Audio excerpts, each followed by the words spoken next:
Whoa, buddy, put that thing back in its holster. We haven't gone anywhere. I don't understand. Check out the MichaelDukesShow.com for information on how to get access to the podcast. Welcome to the party, pal. The Michael Dukes Show. I have 2 guns, one for each of you. Firearms Friday. As Thomas Jefferson stated, it is the right and duty of the people to be at all times armed. Say hello to my little friend. I say that the Second Amendment is, in order of importance, the First Amendment. The right to keep and bear arms is the one right that allows rights to exist at all. The Michael Dukes Show. The right to keep and bear arms shall not be infringed. Firearms. From my cold, dead hands. Friday. This is my rifle, this is my gun, this is for fighting, this is for fun. Firearms Friday. Firearms Friday, your chance to sound off on issues of a two-way nature right here on the Michael Dukes Show, broadcasting live across the state of Alaska on this, your favorite radio station and or FM translator, and around the world on the internet at michaeldukeshow.com, where you'll find links to the audio-only stream as well as the podcast and social media sites like Facebook, YouTube, and Rumble, where we simulcast the show each and every weekday right here on the big thing here. Good morning, my friends. It is it's just another beautiful day, ready to go, ready to dive down and get into the weeds on discussions about guns and gun laws, the Second Amendment, and more. We got a good show lined up for you today. We're starting off with a bang, as they say on Firearms Friday, with Dr. Cohn Lott from the Crime Prevention Research Center. You can find them at crimeresearch.org. Dr. Lott's going to come on with us and talk with us about some of his latest articles, including on violent crime and how gun safety and violent crime always drops as more Americans are carrying firearms, and actually some interesting statistics, which I'm sure we'll pick into as well, as they talk about places like, Australia and Canada about, oh, it's so violent in America. And yet, of course, we just saw what happened with the World Cup, how people from around the world were just astonished at how safe America actually was, and more. It's going to be a good discussion with Dr. Lott here in hour one. Hour two, I get some recap plus some headlines and more. And then, as always, we're going to finish up the program with a little bit of lighter side. We're going to have Willie Waffle come in. And yes, that's his real name. Willie Waffle's going to come in and going to hit us with the weekend entertainment and movie/streaming review. And so we look forward to it. So that's the whole show in a nutshell today. Let's get right to it, shall we? Dr. Lott is waiting patiently in the wings for us. Let's bring him on board and talk about some of this stuff. Again, Dr. Cohn Lott, president of the Crime Prevention Research Center, author of the book, More Guns, Less Crime, Gun Control Myths, and so much more, joins us right now. Good morning, sir. How are you? Doing great. How about yourself? Not too bad. Did you enjoy your 4th of July weekend? Did you get a chance to celebrate freedom and liberty and all that? I think so. It's not too many times you get a 250th birthday to celebrate. So that was nice. No, it's a one-time deal, isn't it? It's great. It's great opportunity. So I'm glad. I was glad that I was around for it. Definitely some good stuff. Dr. Lott, I think both of us have been around for the 200th too. So yeah, I was around I was a little bit younger then. I don't remember the 200th quite as much, but I'm still here. So it's all good. Dr. Lott, you of course have done a lot of writing and have been a champion of, I guess, truth. More than just a champion for guns, you're a champion for truth, because when you started on this, you weren't really about the guns. You were about the numbers. You were about the truth of the statistics and what was really happening and everything else. And over the years, you've slowly morphed into kind of this warrior for that truth in various ways. And you've become a champion of the Second Amendment and kind of firearms issues because you continued to see that truth being chipped away at. Am I summating that properly? Yeah, well, I mean, I think that's right. Still don't kind of view myself as a Second Amendment advocate. I just try to figure out what makes people safer here. Right. And, um, I when I first got into this, I'd been involved in a number of academic debates, but I'd never been involved with one where there was just so much misinformation being put out there. And I guess I just kind of convinced myself over time that if I didn't speak out on it, nobody would. So, uh, you know, I kind of ended up getting trapped into doing this area. Right, a reluctant warrior for truth. I mean, that's kind of what it was all said and done. And you've written some excellent work on this, and of course, you continue to do so over at CPRC. I wanted to start off today with an article that we were going to talk about last time when we were going to have you on the program, and it is about your article. And this is back from last month, so it's been a bit. But this article, I think, touches on a lot of things that seems to be antithetical, right? Because as you wrote in your book, More Guns, Less Crime, there are some connectivity and some analogs to what's going on, because the gun control crowd, the one answer that they seem to have is, well, if we want less crime, then we've just got to have more gun control. We've got to have more restrictions on lawful legal gun owners to make it happen. And there shouldn't be more guns in people's hands. Yet your article over in Real Clear Investigations from last month talks about how violent crime is actually dropping as more Americans actually carry firearms. Can we start there and talk about that? Sure. Well, I mean, I think there are lots of reasons why violent crime fell last year, why murders hit their lowest record ever. I mean, just to give people perspective, the federal government has been collecting data on murders since 1900. So we have like 125 years of data on murders. And what you find is that this last year, it was slightly below 4 per 100,000. The lowest previous murder rate over all those basically a century and a quarter was 4.5 per 100,000. And what it was in 2024 was about 5 per 100,000. So it's gone down a lot. And there are many things. And I think when the crime data comes out, the total violent felony crime data comes out for last year in September, I think we'll see a substantial drop in violent crime across the board. So, well, first of all, there's two measures that we have of crime. There's crimes reported to police, that's the FBI data, and then we Right. have total crimes from the Bureau of Justice Statistics and the Department of Justice. For 53 years, they've been doing a survey of about 240,000 people each year to try to get a measure of both reported and unreported crimes. And you look during the Biden administration, we had an 8% drop in reported crimes, but we had a 59% increase in total felony violent crimes. It's the largest percentage increase in total violent crimes that we've ever recorded since they started recording that data over any 4-year period. And but my guess is, while those two numbers went in opposite directions for reasons that are relatively easy to explain, they both fell this last year, and I'll get to that. But the reason why they went in opposite directions over the previous 4 years was that you had a situation where people don't report crimes if they think the criminals aren't going to be caught and punished. And also it was more difficult to go and report crimes in many parts of the country. So we had a cut defunding police.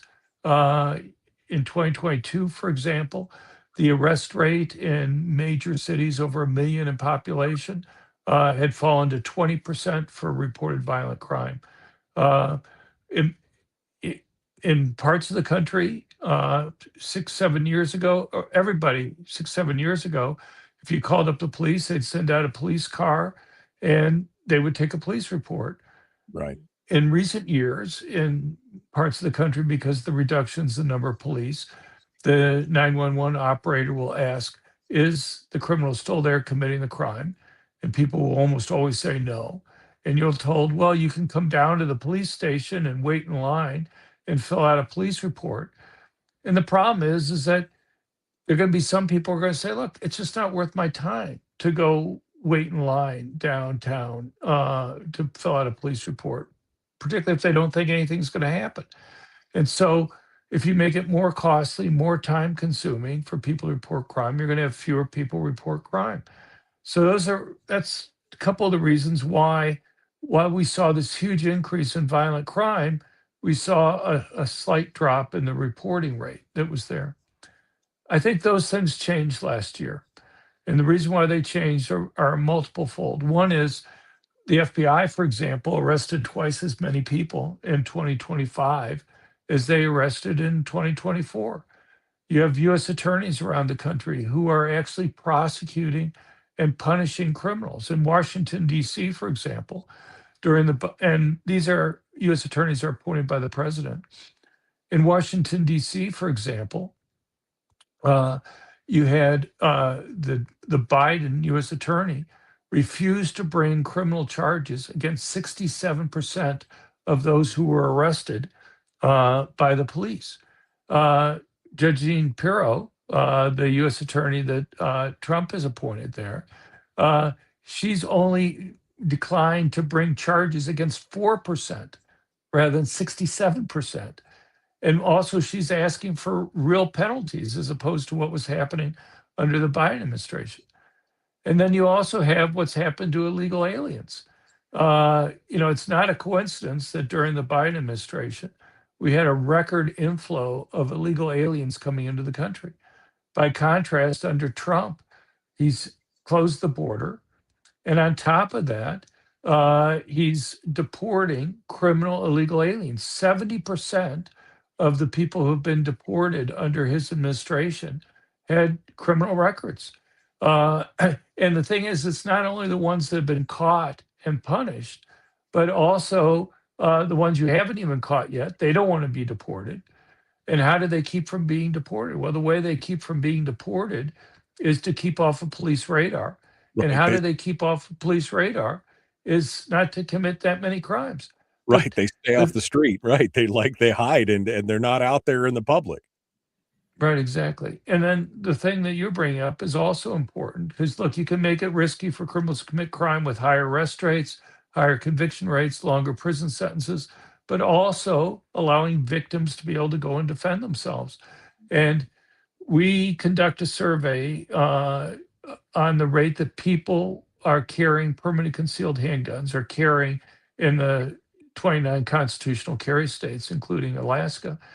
And between the end of 2024 and the beginning of this year, there was about a 5 percentage point increase in the rate that likely voters carry concealed handguns for protection. And you see a huge increase in these constitutional carry states, particularly among people who are likely to be or had been likely to be victims of violent crime. So, I mean, you have for general election voters, you have about almost 30% carry at least once in a while.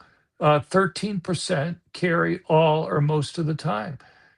So all those things work to make it risky for criminals to go and commit crime. And I think it helps explain why we have the lowest murder rate ever recorded in U.S. history, and it's continuing to fall this year. And on top of that, I think when the data comes out in September, we'll see across the board drops in total felony violent crime. Yeah, and it's gotten so bad now. I mean, it's gotten so bad. It's gotten so good now that even The Trace, which is Michael Bloomberg's anti-gun, one of the publications supported by Michael Bloomberg, is admitting that there are more guns and there's less crime, and they're kind of scratching their heads on it. But it's proving out again and again and again. Dr. John Lott is our guest. from the Crime Prevention Research Center. Again, you can go over to crimeresearch.org to see the latest writings of Dr. Lott and his crew over there. We're going to continue here in just a moment. Don't go anywhere. The Michael Dukes Show, common sense, liberty-based, free-thinking radio. It is Firearms Friday, and we'll be back with more and Dr. John Lott right after this.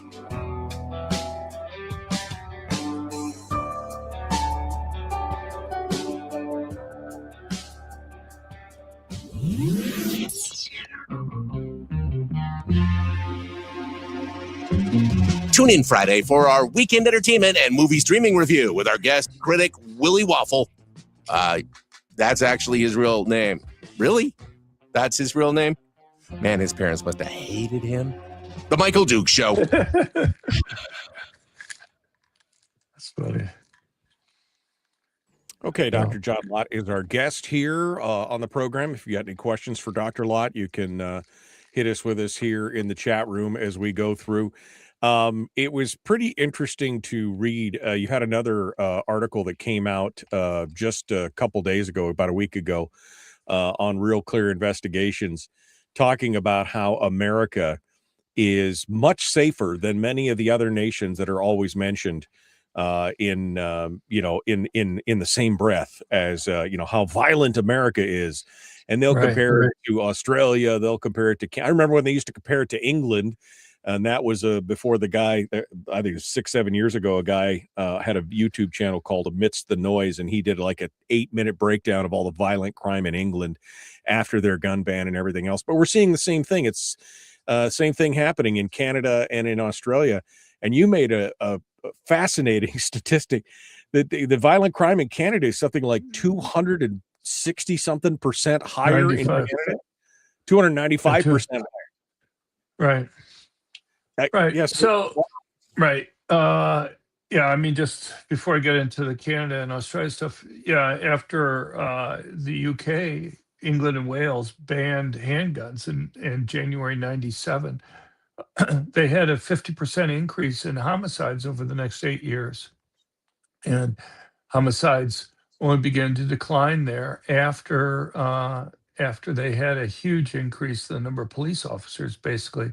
A 14% increase in police over just a 2-year period of time there. So, but look, the big problem that exists with regard to comparing crime data across countries is to look at the rate that crimes are reported to police. That's the FBI crime data that media focuses on here. It's not surprising that the media in other countries also focuses on crimes reported to police. But that's, as we talked about earlier, that's not the only measure that we have of crime in the United States and a few other countries. Not every country has this, these large national surveys. So, but I'll give you a simple example. In the United States, about 45% of rapes and sexual assaults are reported to police. In Australia, according to the Australian Bureau of Statistics, it's 19%. And actually, I think it's closer to 9%. But let's just, for the sake of argument, assume that they're right on the 19%. The actual rape and sexual assault rate, let's just assume that the true rates were exactly the same in both countries. If one country, though, reports 45% of the ones that occur, and the other one reports 19%, it's going to make it look like the country where they report 45%, if that's all you're looking at is reported crimes, is more than twice as high as the country where they're only reporting 19%. Right. And so even though, just for the sake of argument, we're assuming that they're the same. And so what a few countries have done in the United States for over 53 years is we have this National Crime Victimization Survey, a massive survey of 240,000 people each year. And if you compare it to the Australian Bureau of Statistics survey that they have, the rape and sexual assault rate, the total rape and sexual assault rate in Australia is actually 3 times higher than the rate that occurs in the United States. I was giving talks in Australia in February I got to talk to a range of different people. Talked about a prosecutor there. She was saying that they just don't, in New South Wales, they just don't prosecute many of these cases. And then I gave a talk to a bunch of college students in New South Wales. And I was talking to some of the women that were there. And they were saying, yeah, we just don't report these crimes to the police because nothing's going to happen. And it's embarrassing for us to come forward. And so, That's crazy. it's, We're- so We're anyway, about I to can go on. we're about to rejoin here. You can see 13 seconds above my head here. So we're about to jump back into it. Dr. John Lott is our guest, Crime Prevention Research Center, crimeresearch.org. Go over there and check it out. We're going to continue with this line of discussion here in just a moment. Don't go anywhere. Let's get to it.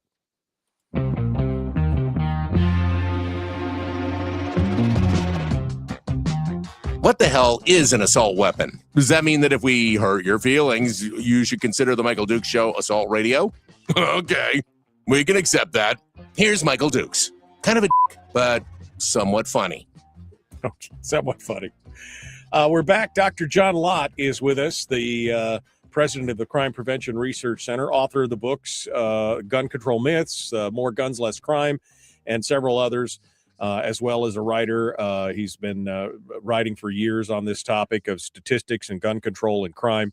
We were just talking about the problem with comparing America to other places. You know, we just went through the World Cup, and it was this trend on Facebook and TikTok and Instagram of all these Europeans and people coming from other countries who were just shocked that America wasn't like Mogadishu, right? I mean, they just thought that for some reason America must be like Mogadishu because that's all they ever heard was they heard how dangerous America was and everything else. And it turned out to be just an amazing experience for them. And I mean, it was the best advertising campaign for coming to America ever.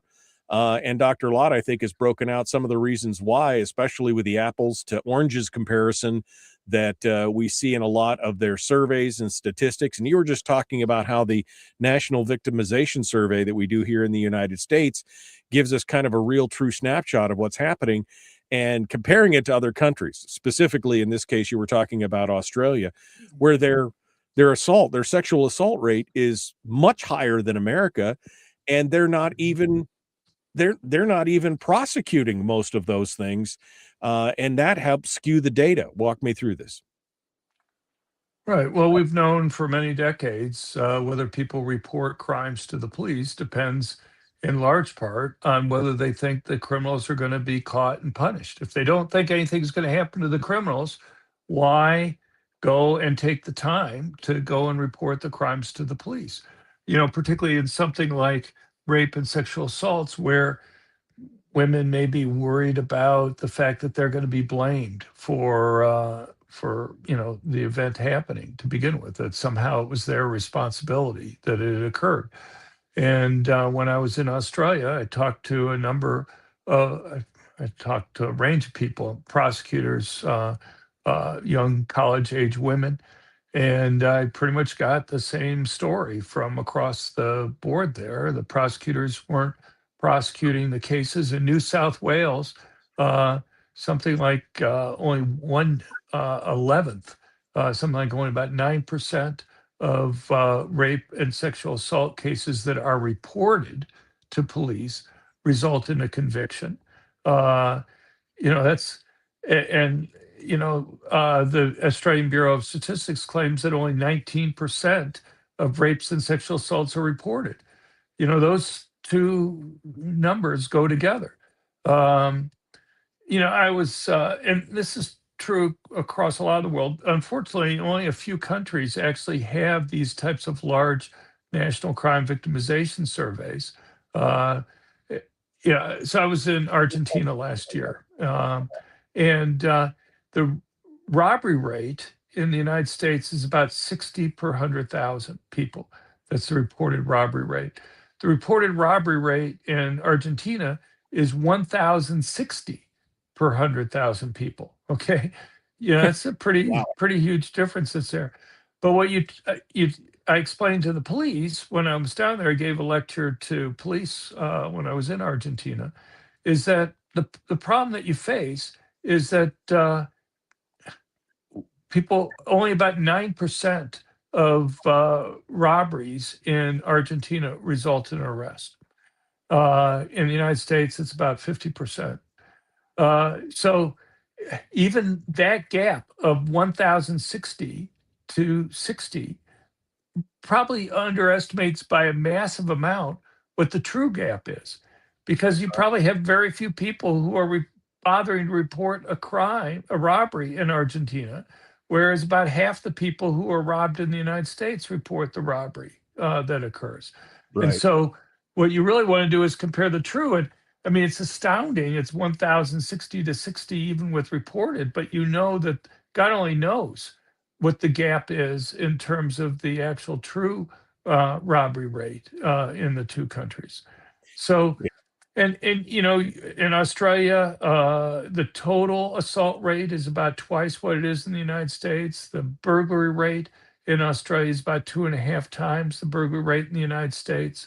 In Canada, you see huge gaps that are there across the board. The overall violent crime rate is almost 3 times higher in Canada than it is in the United States. And again, the big problem that people have is that they're just looking at reported crimes and not realizing that only a small fraction, and a fraction that varies dramatically across countries, of reported crimes. And so just looking at reported crimes gives you a very misleading measure of what's happening in countries. I don't And want I'll to. mention one other thing too, and that is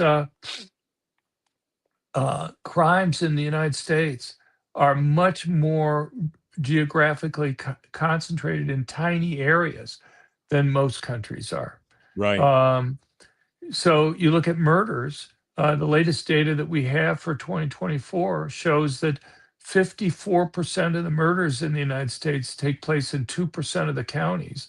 And about 2/3 of those murders take place in just 10 block areas within those counties. By contrast, you have 53% of the counties in the United States have 0 murders in any given year.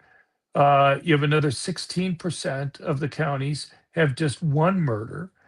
So you have virtually 70% of the counties in the United States have either 0 or 1 murder. Uh, you know, it's just a huge gap. And it's not surprising that when these tourists come over for the World Cup and they're traveling around the United States, they just don't see the crime because they don't go to those tiny areas within the United States where the crime is concentrated. Right, right. Well, and again, I don't want to poke the bear because I know this is one of your pet peeves, but I'm asking, why is it that all of these the common thread amongst all of these visitors seem to be the fact that they had friends and relatives and other people tell them, don't go to the US. It's dangerous. It's, like I said, it's like Mogadishu. You're going to walk it. You're going to get raped and robbed and murdered and everything else. Is that strictly the fault of the reporting on this across the nation, across the world? Is this a media problem where they don't want to actually focus on proper statistics or give people the truth? Is it clickbait? What is it in your mind that's causing a lot of this misreporting or misinformation to be put forward out there? I just don't think most of the media kind of understands, the different crime numbers. I mean, you look at the United States, for example, it's overwhelmingly just reports the FBI crime data.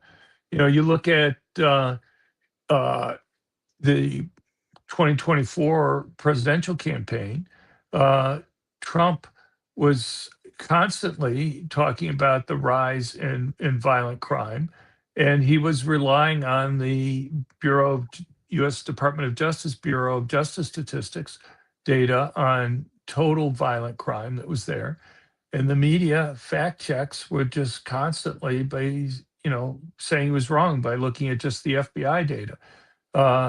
I would talk to the media, explain, look, guys, only about 40% of violent crimes are reported to police. Only about 30% of property crimes are reported to police.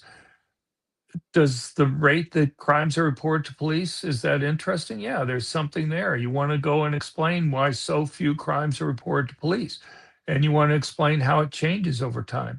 But at the same time, it seems to me most people will care more about total crimes than they're going to care about just the rate that they're reported to police. But even when it was explained to the media, they just would fight tooth and nail against relying on the Bureau of Justice Statistics data. Um, and I one thing I've learned over time is that reporters are relatively lazy. Uh, in Australia, the same website that has the data on the total reported crime, reported crime, has the same data on total crime that's there. They could go and, switch to another page on it. But my guess is the vast majority of reporters, 99% of them, all they do is look at the press release that's put out by the different governments on the number of reported crimes. And that's what they rely on. And unfortunately, um, when you have these huge differences in reporting, during the break, I had mentioned in the United States, for example, 45% of rapes and sexual assaults are reported to police. In Australia, according to the Australian Bureau of Statistics, it's 19%.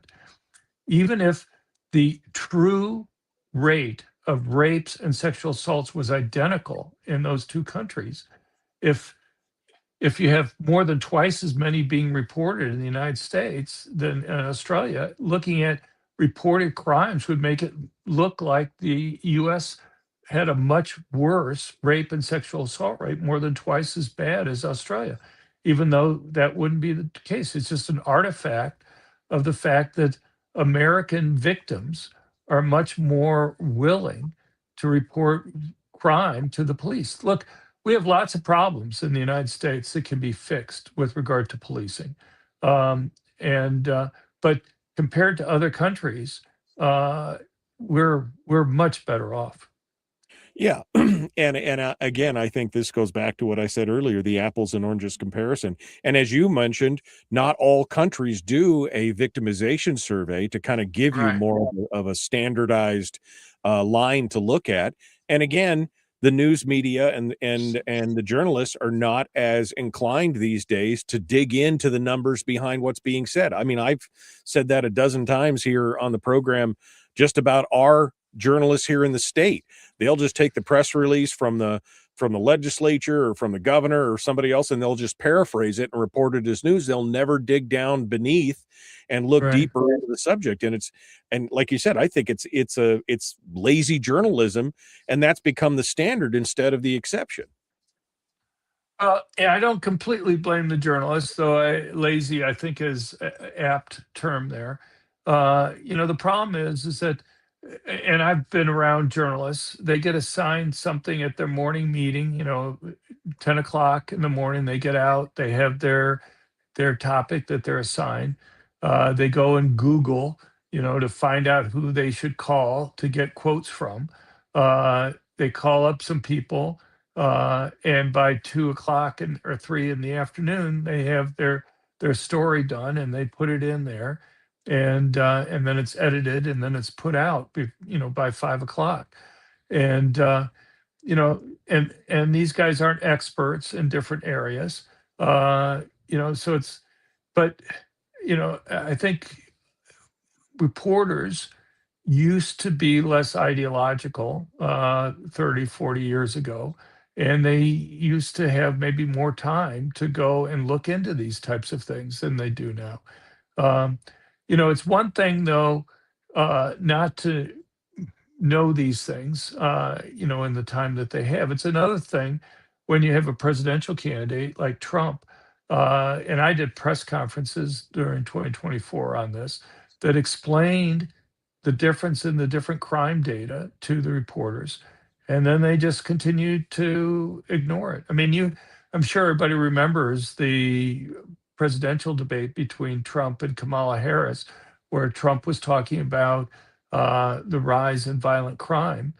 And David Muir, the host there, did a fact check saying, oh, no, Trump, the FBI says that crime is falling. And, you know, as we've talked about, both are true. You can have an increase in total crime. At the same time, you have a drop in crimes that are reported to the police. And so, during the Biden administration, felony violent crime increased by a record 59%. There's no other 4-year period of time since they've been collecting that data that we had such a large percentage increase in reported violent crime. At the same time, the rate that crimes reported to police, those violent crimes, fell by 8%. Dr. John Lott is our guest. We are up against the next break. When we come back, I do want to talk about the unsung hero of, since it is Firearms Friday, to bring it back around to firearms and guns, and that is the DGU, the defensive gun use, and how we've seen that. He touches on that a bit in his article in Real Clear Politics, entitled Violent Crime Drops as More Americans Pack Heat. We're going to continue with Dr. John Lott here in just a second. We're going to be back. Don't go anywhere. The Michael Duke Show, common sense, liberty-based, free-thinking radio. We'll return with more in just a moment. Don't go anywhere. We'll be back right after this.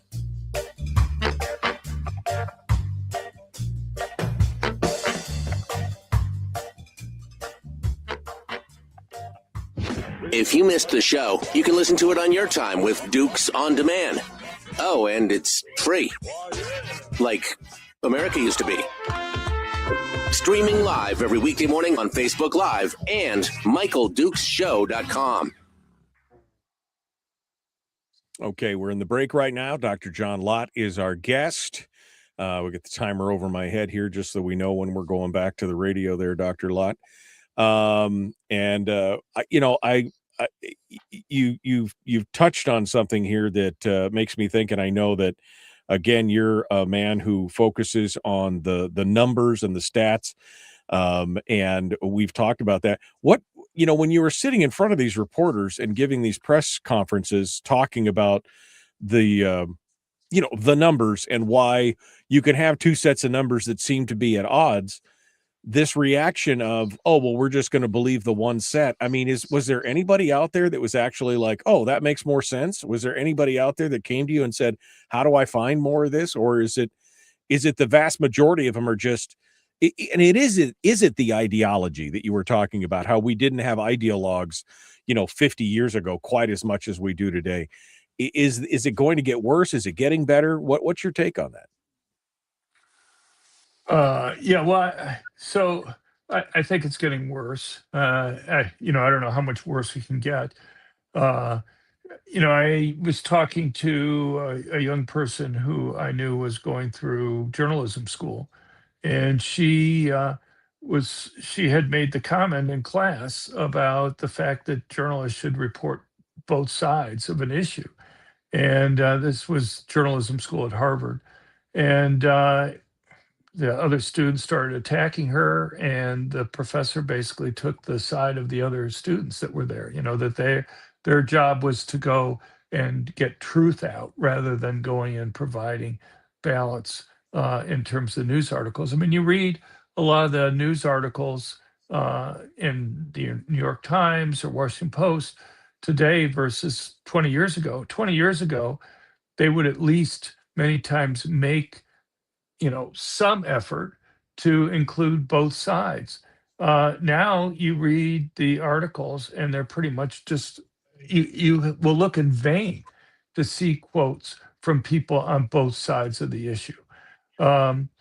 It's one thing for a reporter just not to understand things. It's another thing once they're pointed out to them not to go and include that information at that point. And right.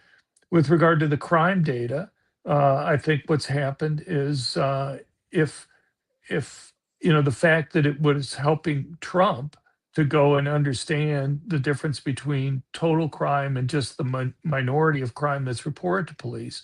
Um, if it had gone to hurt Trump, I think the media would have been all over it. I'd like to be wrong on that, but the fact that it went to Trump's benefit to go and understand the changes in violent crime. Um, if, I have to say this also. I think the Trump administration needs to, I hope, when they put out the crime data in September, they'll do a better job of the press releases that are there. So if it were me and I was writing up the press release, I would go and in the FBI press release, which is what the vast majority of the only thing that 99% of the reporters are going to read, I Right. would go and try to educate them on the different measures that are there, just so they can't ignore it. And I would give them a little bit of historical perspective. I would say, look, many times these numbers go up and down together. Prior to 2020, uh, the measure of total crime and reported crime pretty much went up and down together. After COVID, through the Biden administration, they went in opposite directions, and and and try to explain that maybe in the past it was okay to use the changes in the FBI crime data as a proxy for what was happening for total crime, but we just went through a period of 4 years where they went in opposite directions, and so people should go and look at both the numbers there.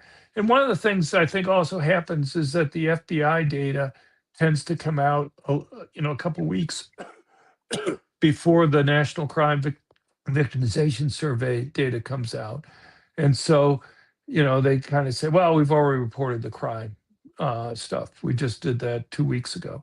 Maybe that has something to do with it too. But I would go and uh, have them both come out at the same time, and I would go and use the press release to go and educate people on the issues. Right, to show kind of the correlation between the two and why that you could have less reported crimes because people are feeling like the crimes aren't being solved, so why trouble myself in the Right, long run? exactly. And I think that's a fascinating point. Dr. John Lott is our guest. We're going to continue on here with him here on one final segment, and then we'll continue on to hour two. Please like and share, like and follow, subscribe, ring the bell, do all that stuff. The Michael Duke Show, Common Sense Radio. Let's go.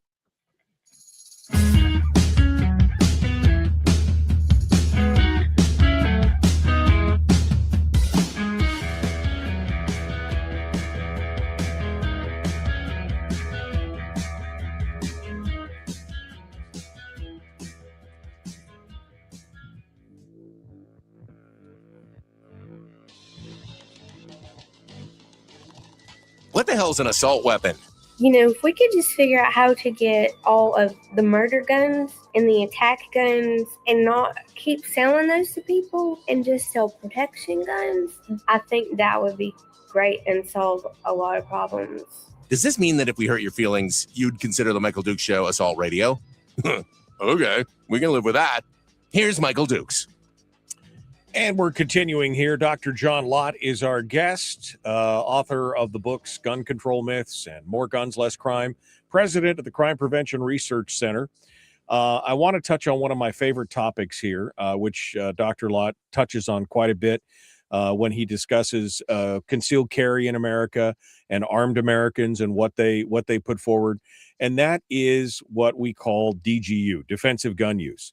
And this is a topic that's got quite a wide range of reported results, I guess, in the long run, Dr. Lott. And I know you've dug deep into this. Defensive gun use is the time that any time a gun is used to prevent or deter a crime. And I know some people, they look at metrics and they come up with numbers of 100,000 in a year. And the range is anywhere from like 100,000 DGUs a year to a couple million DGUs a year. And you've talked about how that is the one undersung thing in many discussions around gun control is that, yeah, you take guns off the street, maybe you take the hands out of criminals' hands, but you're also taking the guns out of the hands of average everyday citizens who are using it to defend themselves without a shot being fired. Sometimes the mere presence of a fire. In fact, you're in your latest article that we were just talking about, you talk about a young lady named Alessandra Coote, who said that she's carried a gun, she feels safer and everything else. She's never had to draw or fire it. And in fact, she stopped an attack one time by merely mentioning the fact that she was armed. Let's talk about DGU for a minute. Right. So you have two basic measures of the rates of defensive gun uses. You have, well, maybe three, but you have one from the National Crime Victimization Survey, which is about 100,000 a year. And then you have all the other surveys, which indicate something around an average of 2 million defensive gun uses a year. Why the difference? Well, it's pretty easy to explain. It has to do with what they call a screening question. Before you get to any of the questions about, how you responded to the crime and what the outcome was, the government survey asks you, have you been a victim of a violent crime? The other surveys ask screening questions like, have you or somebody you've been with been threatened with violence over the course of a year? Right. And the difference is this: if you look at other surveys, about 95% of the time that people use guns defensively, simply brandishing a gun is sufficient to go and cause a criminal to go and break off an attack. Well, if if I brandish a gun and the would-be attacker backs off and no crime is actually committed, maybe I don't view myself as having become a victim of a crime. Right. Probably And the so, you're probably right. the opposite. Right. Yeah. And so you never then get to any of the other questions there. They have screening questions in order to prevent false positives. You don't want people in there saying, yeah, I used a gun defensively, even if they haven't been a victim of a crime. And so, or threatened with violence. And so that's the reason why you have the screening question there. But, if 95% of the time that people use guns defensively, simply brandishing a gun is enough to stop an attack, that can go a long ways to explaining, the gap between, a 2 million and 100,000 Right. that's there. And so, anyways, that's pretty simple. And as I say, we have been doing these surveys. It's interesting, and the reason why we've been collecting data for like 15 years on the number of concealed carry permits in the United States, and those had been rising up until a few years ago, and it kind of plateaued and started to fall. We still have about 21.5 million Americans that have concealed carry permits, but what you see is two different types of states. You have so-called right to carry states, shall issue states, and constitutional carry states. The number of permits, I mean, you can still get a permit in the constitutional carry states, but in the Right. ones where you have to have a permit to carry, you're still seeing increases in the number of permits. But in the 29 constitutional carry states, you're actually seeing a drop in the number of permits that are being issued. And so, you have to be, so we can't rely on just the number of permits Sure. to go and estimate who's carrying, because the reason why there's a drop in permits is that people are carrying without a permit in those Right. states. Right. And so we've over the last several years, we've done a survey to try to get a measure of that. And as I mentioned earlier, we have about almost 30% of general election voters who say that they carry at least some of the time. 13% say 13.2% say that they carry all or most of the time. That's pretty huge. Yeah, that's 45% of Americans are carrying a gun at one point or another. And you're 100% right. I mean, when Alaska became a constitutional carry state, I mean, I had a concealed carry permit, and I only ever got it one time in my life for 5 years, because within that 5-year period, constitutional carry became a thing. Alaska became the second state to have constitutional carry, and I never renewed it because I didn't need it at that point. And so Right. why bother to report it? Yeah, And it's I not don't 45%. It's like almost 30% carry anything from once in a while to all the time. okay, That's the 30%. total. And then you have 13% of that 30% carry most or all Oh, the okay. time.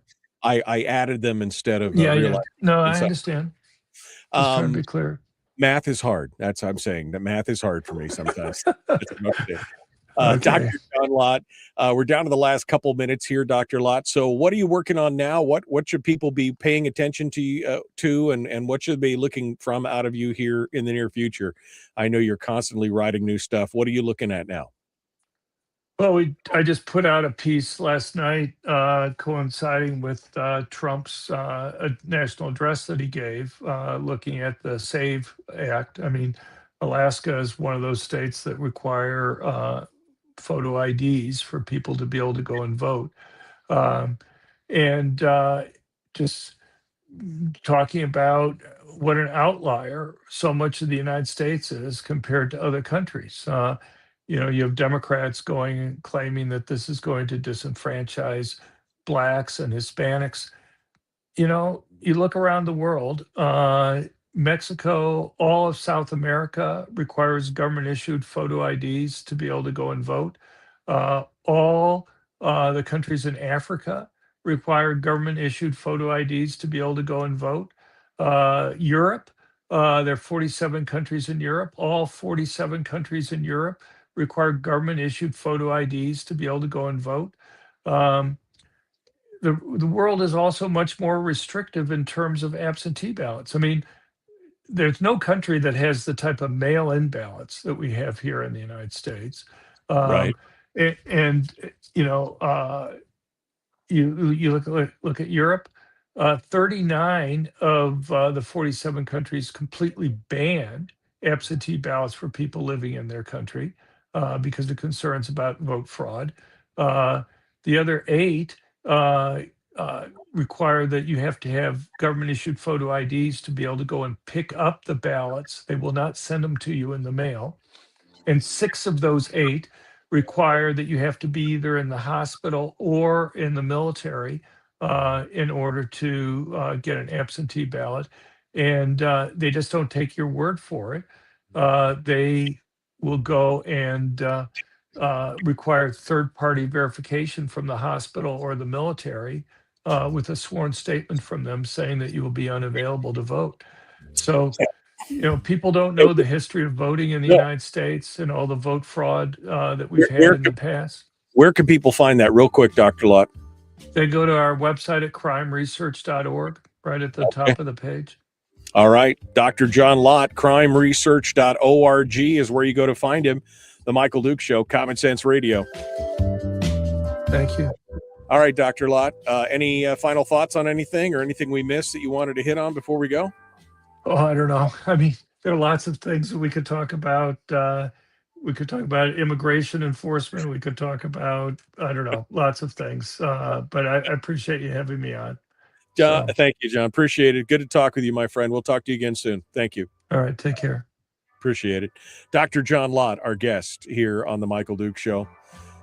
Good stuff. Good stuff from the master of statistics.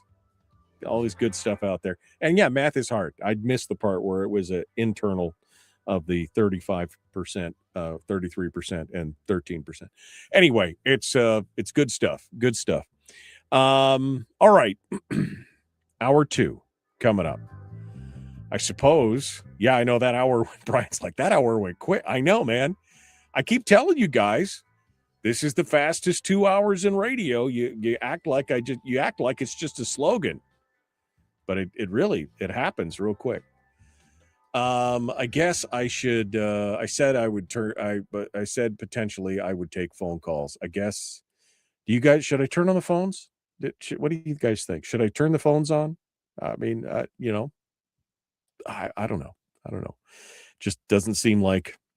I guess maybe we need to hear from Fred. I don't know. Maybe that's what we need to do out there. We should get things rolling.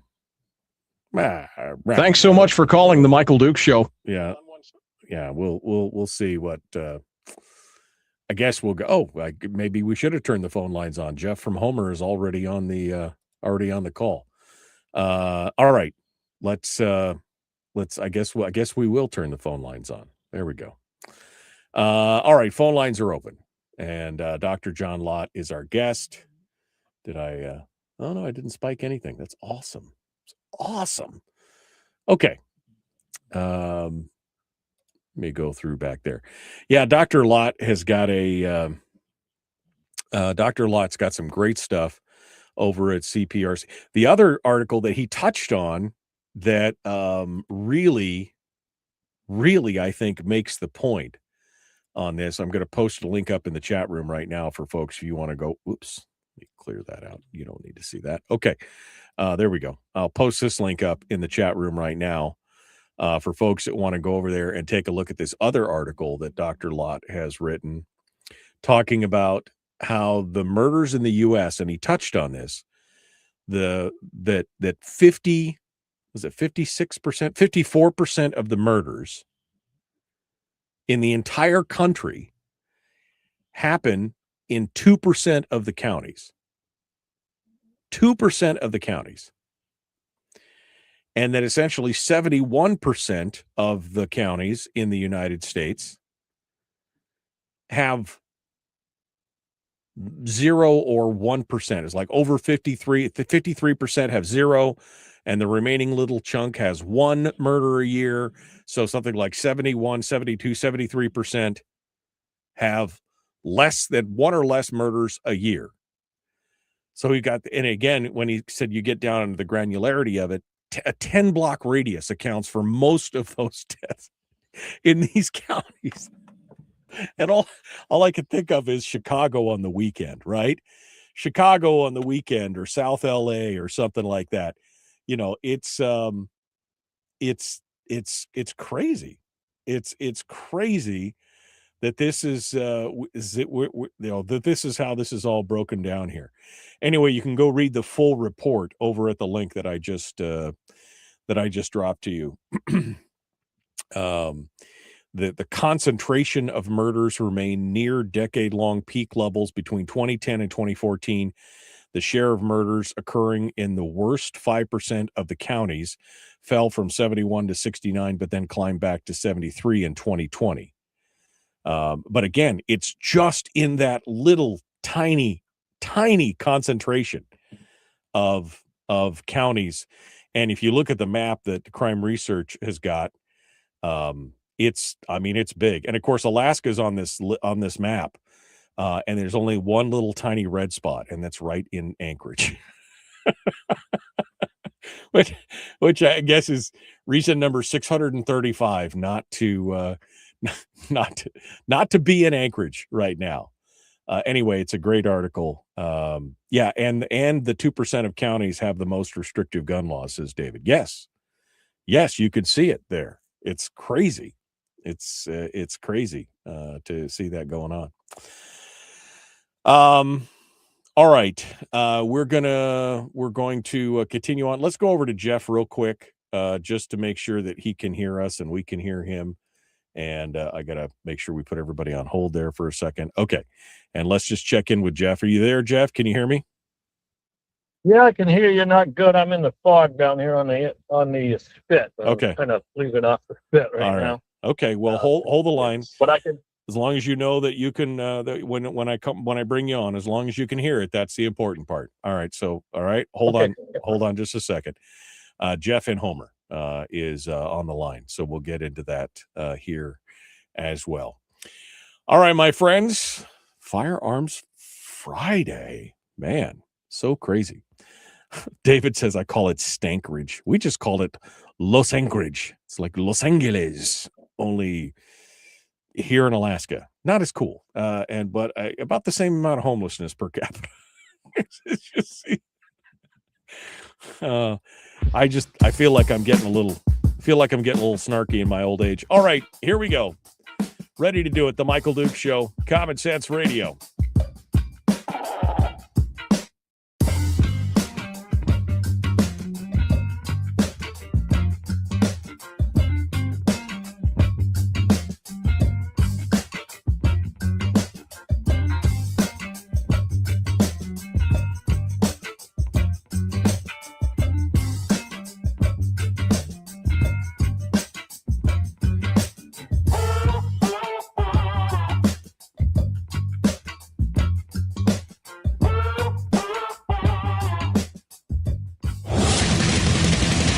Whoa, buddy. Put that thing back in its holster. We haven't gone anywhere.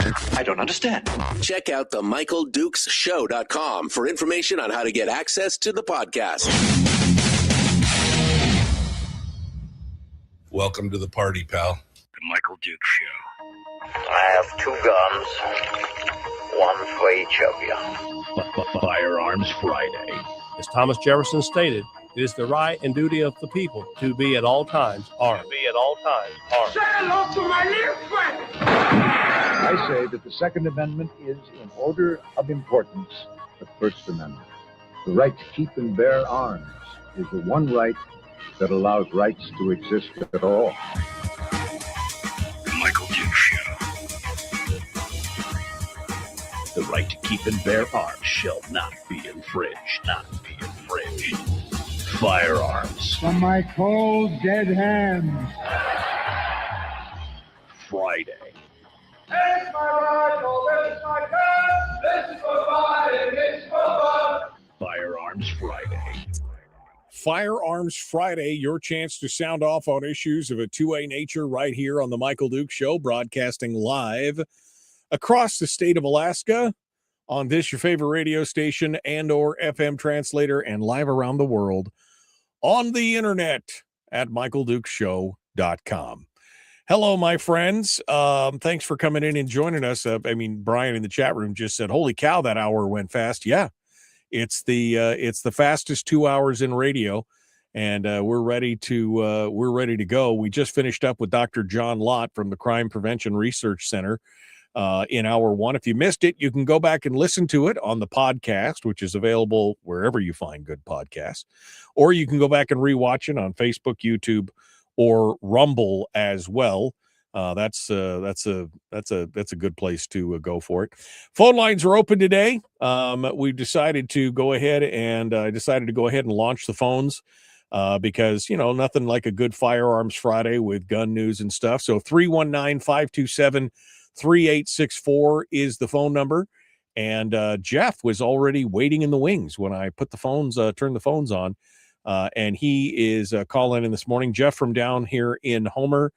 Jeff, good morning, my friend. What's on your mind? I've listened to the doctor talk there and about everything he's got there. Well, the one big thing we got going on in the United States is plea bargains now are about 98% into just letting people go, So a lot of these criminals are going back out and redoing crimes, and then they just go back and they let them go again. So plea bargains is something I wish they'd do away with, because when you I've gone in and watched some of this stuff, and one of the worst ones I've seen is these liberal DAs. They come in, and I looked all the laws up in Maine. They were supposed to prove there wasn't enough evidence to convict them. No, they suppressed it all, every bit of it. They didn't have troopers there. They didn't have witnesses there. And the worst thing they're doing over that way is they are suing witnesses at the get-go, so they don't dare to come to court. Suing the state is suing. Wait a second. The state is suing the witnesses of the crime? Yeah, the lawyers are actually suing witnesses and the people. Like, I watched the domestic violence one, and the victim, they were suing him first day in court. And they were looking for a protection order, and they brought out a lawsuit for $290,000, scared the guy off. He just dropped the charges, And that is what I call threatening witnesses and threatening the people who got hurt. And that's a federal law, but the trouble is the federal law that I talked to the FBI. I said, why can't you go arrest these lawyers and people that are doing this? Well, we can't because it has to go to court. But what they do is they get the guy to drop it. And even if they do go down the line, when it comes time to go in for that one, they'll drop that. There's no way they can go into court because then they're guilty. The lawyers, the DA, even the judge is guilty of threatening witnesses. All right. That's a federal law, and they can go for 18 years, and they know it, but they push it just far enough to get everybody off that got the criminal, and that's what they do, and the DAs are working with them. And I've told the legislature and the Senate, and some down in D.C., that the minute that a DA walks into court and says he's going to give a plea bargain, he is not a district attorney anymore, the defense for the person that got hurt, all right? So he is now a criminal DA, and that's illegal to have. That person already had a criminal lawyer. Now he's got the DA as a criminal lawyer, and the judge actually said in that case, knocked the guy's eye right out. And he said, oh, it's just a slap, and the troopers don't know what they're doing. It's all on video. But the Senate and the legislature was off, and they didn't have much time to do it. So it's an unbelievable system. You ought to go watch a few of these cases and see what goes on, because it's crazy. They're letting criminals right out the door. Right. Well, it's interesting that you bring that up, because another article that Dr. Lott put out last month was talking about, most general election voters would prefer arresting repeat criminals or enforcing current gun control laws over enacting more gun control laws. And that's what it's a common refrain that we hear all the time, that, why don't we arrest the actual wrongdoers? Why don't we actually arrest the criminals who are doing the crime? Or why don't we enforce the laws that are my problem with that is I think most of these laws are bogus and unconstitutional anyway. But again, if you do the crime, then you should do the time. And that's part of the problem is we've reached this kind of level of lawfare in this country where, in cases like you're talking about, the victims can then turn around and be, held liable for the crime or be, prosecuted in some other way, or either civilly or criminally put through the ringer on this stuff. And that's part of the problem is we've gotten soft on crime. Right, exactly. And the courts, liberal, and the way they've got them set up, what I saw, what I told the Senate, the legislature, I saw a complete conspiracy charge right there. You got a judge, a DA, and a lawyer. The lawyer came on Skype. It's, oh, hi, Ben, hi, this, hi, that. It's a good old boys club. You could see it. There's no doubt they were all in. They had this all planned.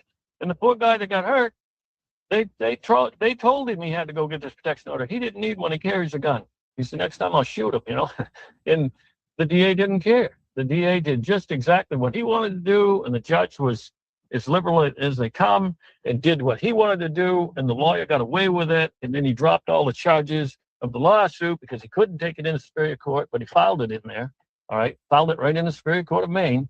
But if he sets one foot in there, he's guilty of threatening witnesses. See what I'm saying? Right. So they got to the point where everything got dropped, that person got away, and now he just drops everything. He got a letter, oh, it's all dropped. You're not getting sued anymore.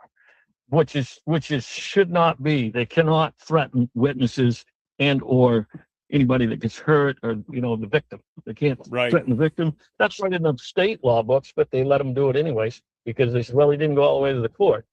So the only defense you have there is to hire a real good lawyer, pull it into the federal court, and get the FBI involved if you can, and they will arrest him. The lady I talked to from the FBI that was running the office says, I'd love to arrest that Ben Winchell. I would love to arrest him. He says, but we can't because of the way they do that. And I said, well, we need to change it then. Right. No lawsuit. The first time I went to all 3 times he went to court, the first time they went in there, literally he's there asking for a protection order by order of the DA. All right. And what happens? Out comes a lawsuit. I was right in the back room with him and I told him to leave. I said, leave. His lawyer's not here right now. You leave. Out. I knew the bailiff, and the bailiff hauled his ass out. And I said, this is crazy. You can't do that. Oh, yes, we can. You watch. They brag about it. So they are protected by judges, DAs, and everything else, and probably some of the House and the Senate, if you want to know the truth. So, and I would dig that out before I'm done. I've already told them I've seen a couple of people just calling me, and yeah, he's one of them, I bet. So they know me. Right. I'm going to dig that out. This is crazy stuff. Because if they do that with all crimes, and they did it even with some capital crimes, and the guys went right back out, just did another crime, Well, I think it's interesting you mentioned the conspiracy component of it, because I've often thought that. I mean, because, most of the time, most people can't hire an attorney, so they've got a court-appointed attorney, and I'm thinking, well, wait, you've got a whole group of people who are all paid by the same, they all work for the same entity, right? They all work for the state. So you got the judge, you got the DA, the prosecuting attorney, whoever it is, and you've got this appointed defense attorney, and they're all work together. They're all co-workers. And yet somehow it's supposed to be fair and equitable. And what we're seeing now is more, again, this whole lawfare thing. I had to laugh. My wife, over the course of years, she became kind of a true crime junkie, and she'd watch a lot of these shows on, true crimes and things that were going on. And after about a year or two of watching all these various crimes, we were having a conversation one day, and she just says, she just looks over at me and she said, I used to think you were weird for not trusting the police or the system in a lot of ways, that you were suspect of it and you thought it was corrupt. And she goes, I used to think you were crazy. And now I agree with you after watching all these these shows that show the criminality aspects and how things are manipulated and how evidence was planted, or somebody or a prosecuting attorney was trying to make his bones or whatever. And she's like, you're right. This whole thing is messed up. And I, again, going back to that conspiracy idea, you wonder why. Well, they're all working together. Right. And it's what I saw. It takes two people is not a conspiracy, three is, okay, legally. And there was four of them there, right? Total. There was a lawyer, DA, the judge, and an advocate that was in on it. They call this guy up and say, you got to go get a protection order. I don't want one. I don't need one. I got a gun. Right. Come back, I'll shoot him. Come to my house and do that again, you're going to die, in other words. Right. And he had the right to say that. Well, they pressured him. He said, no, you've got to have this protection order. And why they done that is, at least he has a protection order for 2 years now, which is no good. You might as well pin that on your chest when they shoot you in the chest, because, that little old protection order for the criminals really don't care, in my book. But I looked at it, and of course the Senate goes, when you start talking conspiracy, they're all going, oh my God, and I was just appalled by it all. But I watched 180 cases, and a few of them were just plain outright threatening witnesses and people that were getting hurt, domestic violence. Right. I explained it to them. I said, look, you can run $2 billion worth of ads for domestic violence. I see them on TV now. You got a few. You know what? People go have a coffee during that. They don't care. You start putting people in jail for 5 to 10 years for that business, and then they got to go to all of this therapy and go through these classes. They can't have a gun again, and the whole 9 yards, and they're going to have a probation officer for 10 years. That'll stop, and that'll spread through the land like you won't believe. So they're starting to believe that one. Yeah. They're saying, well, maybe we can do something. And I said, but you got to get rid of these. You got to take the robe off these doggone judges and get rid of them. That judge has been there too long. I looked him up. He's been there forever. Right. He's liberal, and he just don't care. And the DA, he was a gutless little guy, and he just suppressed all the evidence. Yeah. There was no troopers there that had pictures, and there were no. And the judge said, well, the troopers don't know what they're doing. And I said, oh, that's a good, I showed them the films. I mean, they film it all in the jails now. I mean, the courts. Right. But they don't care. Right. They don't care. Well, and happened to them because I think that's the point, right? The judge has been there forever, feels like he can do whatever he wants, and that's part of the problem with it. All right, Jeff. Well, thank you for calling in today. I appreciate you sounding off. Thanks for being part of the show. Appreciate you being here. 319-527-3864. Wow, that actually took us right up to the first break. So we're going to continue here in just a moment. The Michael Duke Show, common sense, liberty-based, free-thinking radio. We'll be back in just a moment. Don't go anywhere. With more Firearms Friday. Got some stories on the other side here. We'll talk about that here in just a second.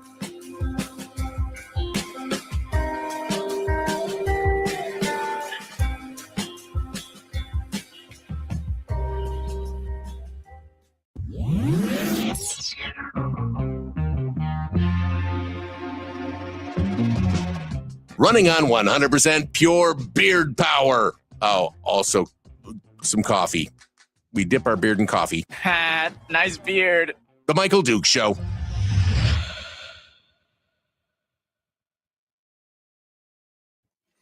Okay, we're in the break right now. Ready to go. Coming back to your commentators, your comments, your commentary.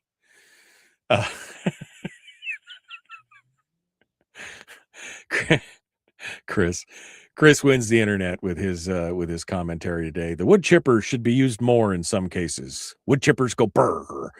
Yeah, I mean, I think.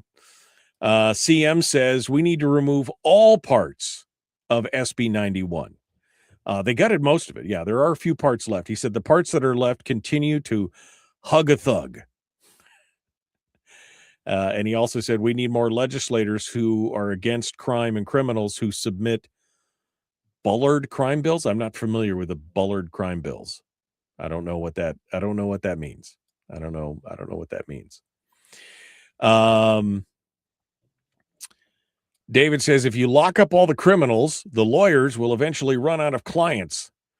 The criminal justice system is set up to be a revolving door. It's job security. I mean, I don't know if that's.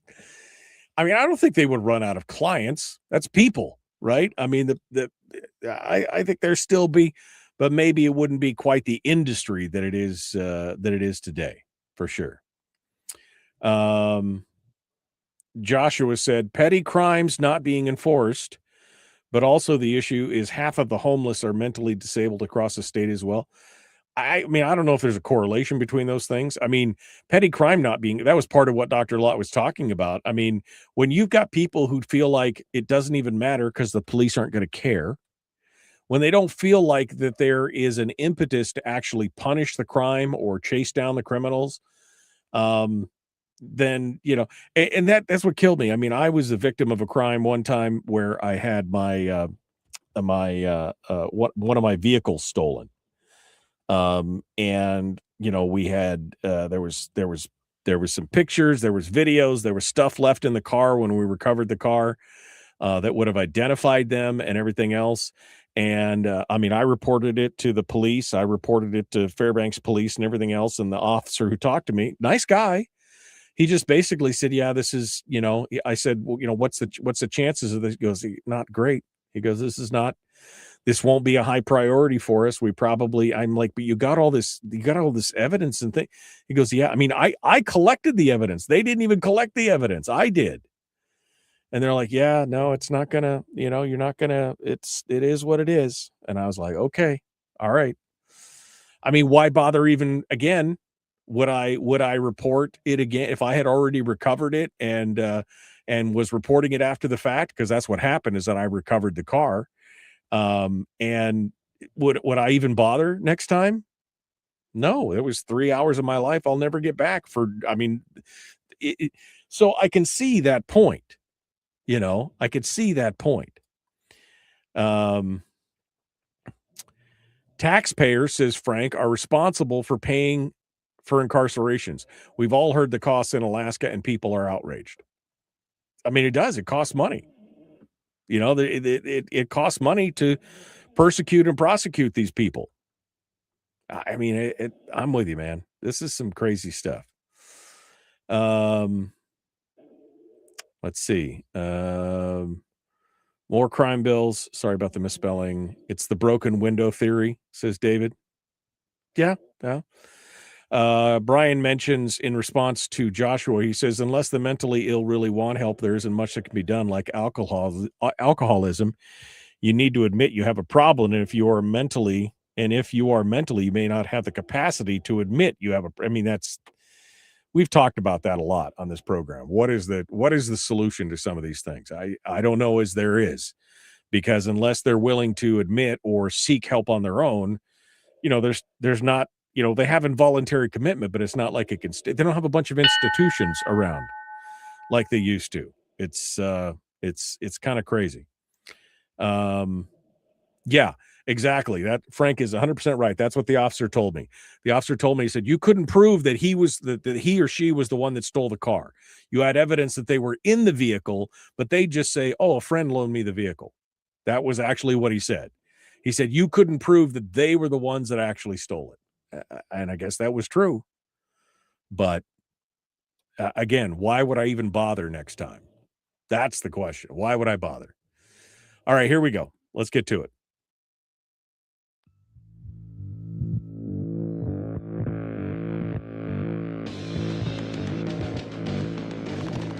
What the hell's an assault weapon? What isn't? If I assault you with a penguin, doesn't that make it an assault weapon? Does this mean that if we hurt your feelings, you'd consider the Michael Dukes Show assault radio? Okay, we can live with that. Here's Michael Dukes. Okay, welcome back to the program, The Michael Dukes Show. We are continuing on now. We've got some stories, but I still have a phone call here. And like I said, I love to talk to you guys on Firearms Friday, so let's go over to the phones. It's Randy in Fairbanks. Randy, what's on your mind today, sir? Hi there, Michael. Once again, your voice on my phone is scratchy, like it's overamped, though when that lady just appeared that said unmuted, she was clear as a bell. So I don't know what that is, but I can kind of understand you. But anyway, I thought it was very interesting what Dr. Lott said, that people will, even if the crime level is the same, the reporting of crime will go down if people in general feel that it doesn't do any good and the police aren't going to do anything or the courts aren't going to do anything. That's interesting. But one question I had is, I understand about the statistics for reporting crime. You know, the police keep a log of who comes in and reports the crime. But how do they know that the crime level is the same or is going up or down? The true crime level, the actual total amount of crime. How do they know? Is there some surveys that are done? Does the government do surveys? I mean, I've never been surveyed for that. You know, Right. Have you been a victim of a crime? I've never Right. seen that. How do they know?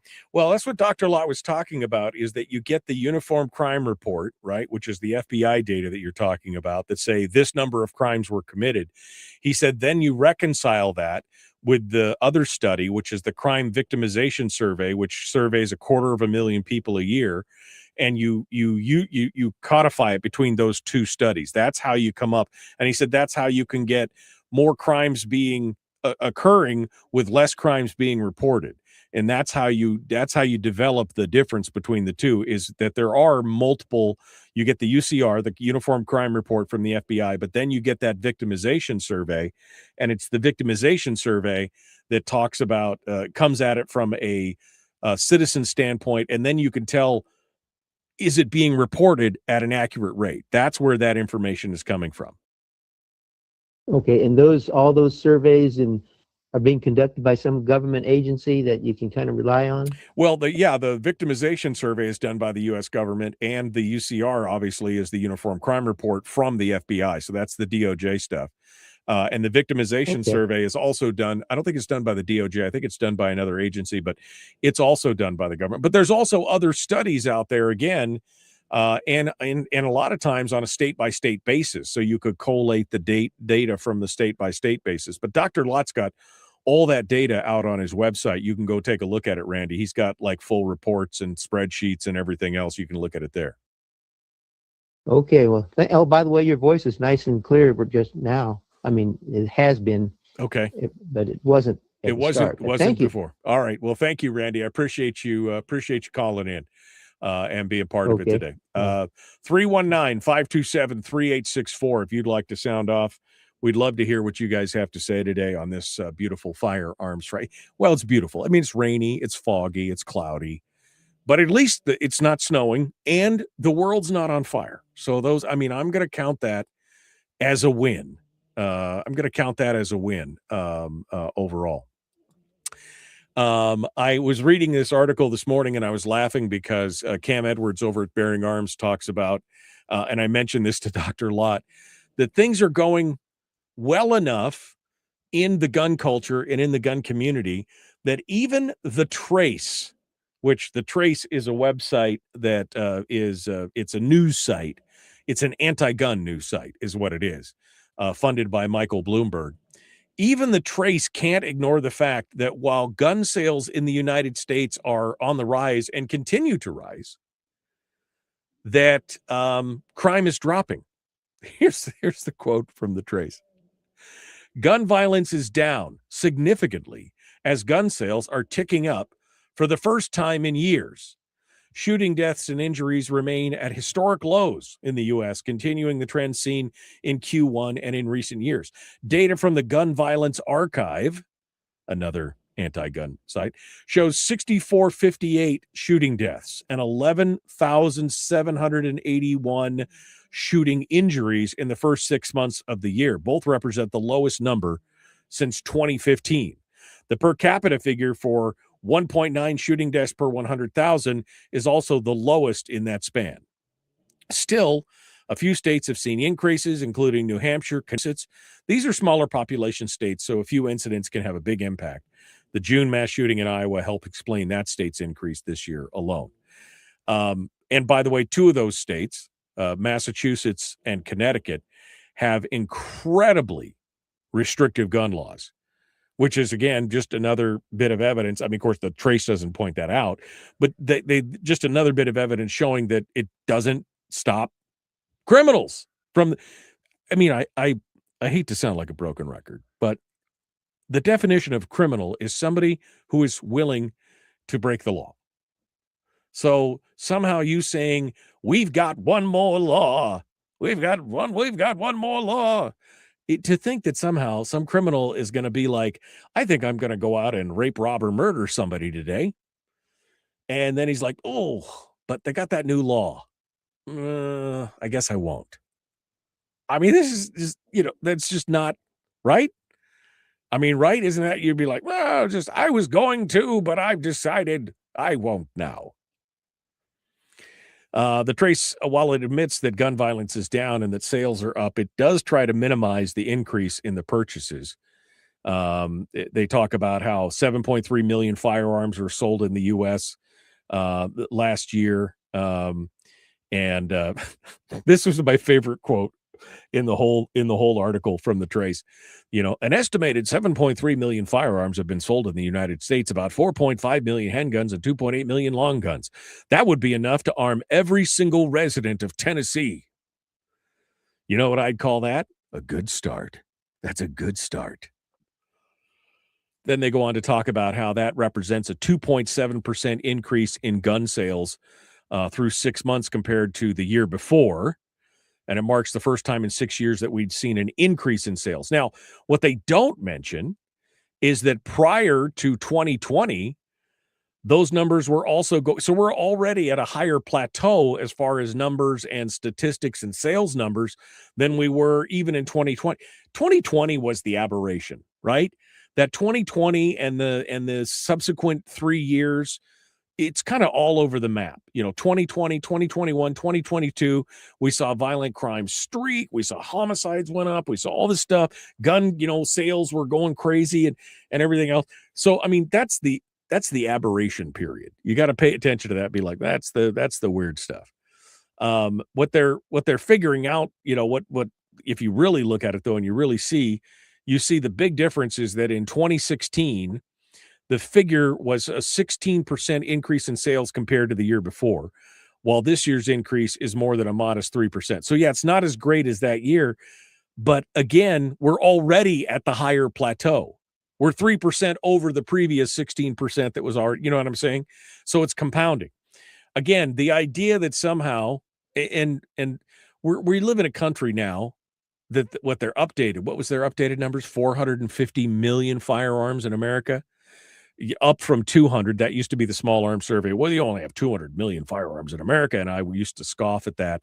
Now they're at a more reasonable 450. I mean, again, my argument is that there's probably closer to 250,000 guns in the country, and because they're basing this all off of surveys and NICS checks and everything else. But when you're buying, so what did they say? What was the number here? 7.3, 2.8. That's 10 million guns just in the first 6 months of the year across the country.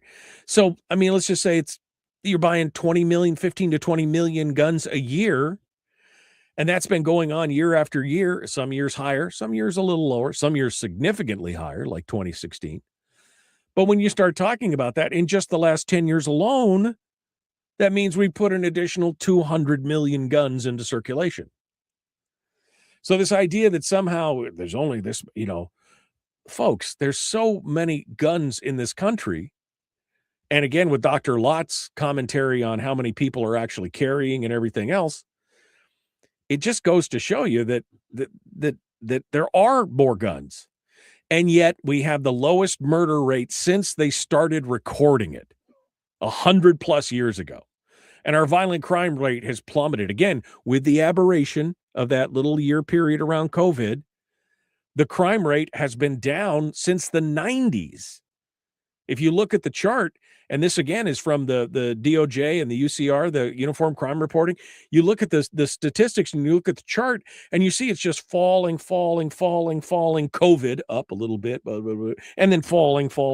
And we're at the lowest rate since they started recording violent crime rates in the 50s. So, I mean, again, it's some good news. We are winning in that regard. We are making it, we are making it through. But don't grow weary in well-doing. We got to keep on with this. But it just shows, again, more guns, less crime. You deter the criminal. That's how you make it happen. All right, that does it for us for Firearms Friday. We got Willie Waffle up next, The Michael Duke Show. Common Sense Radio.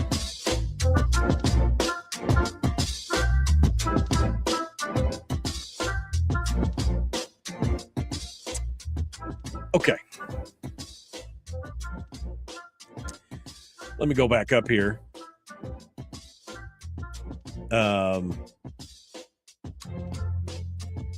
See what else we got going on.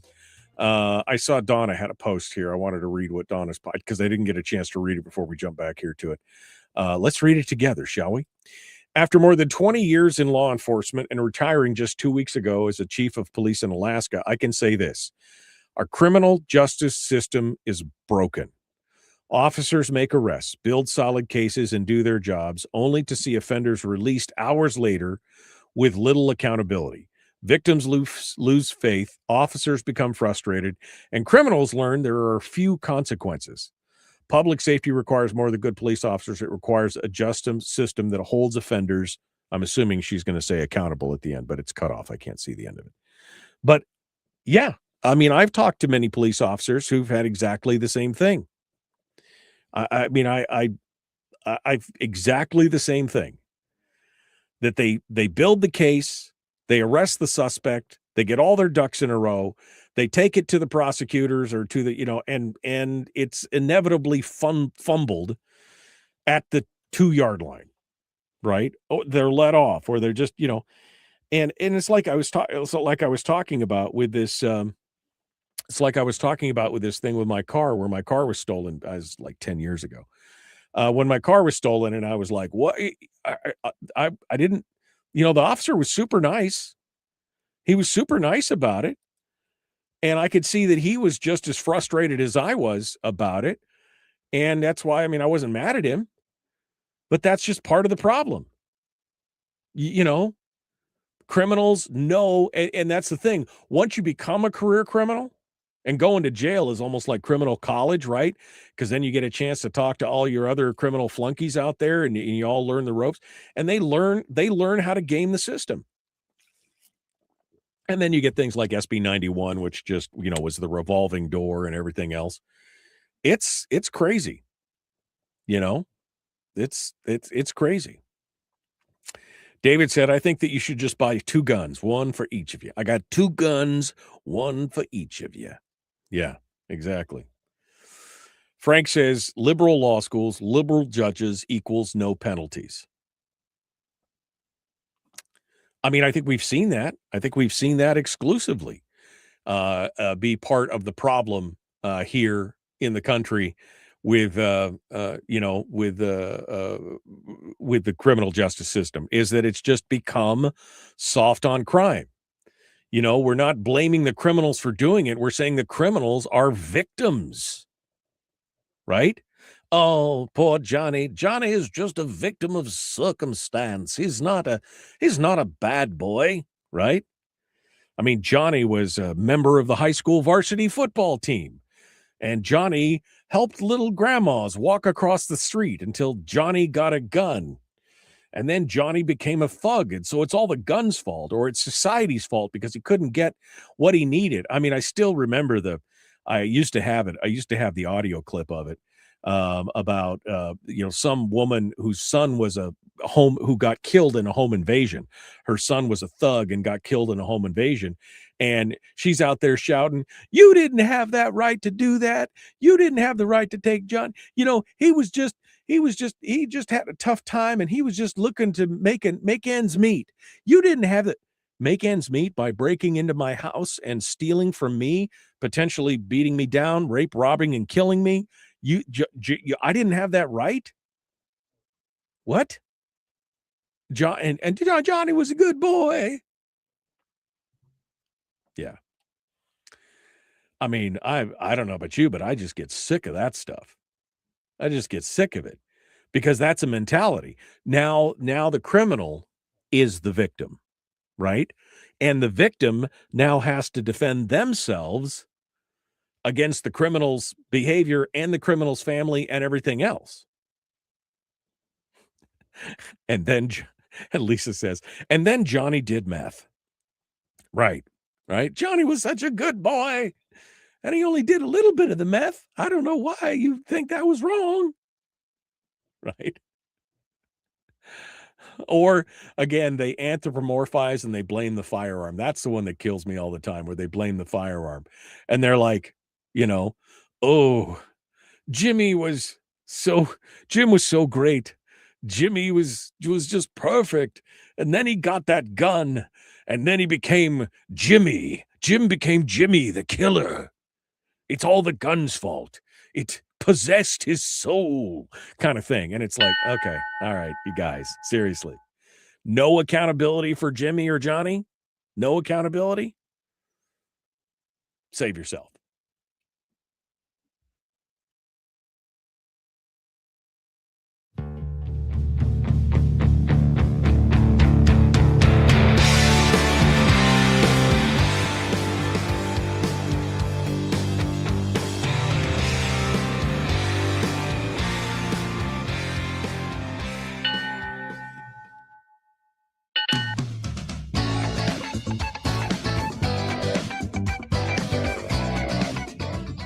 Okay, the weekend is here. Can't wait. It's a quick week, though.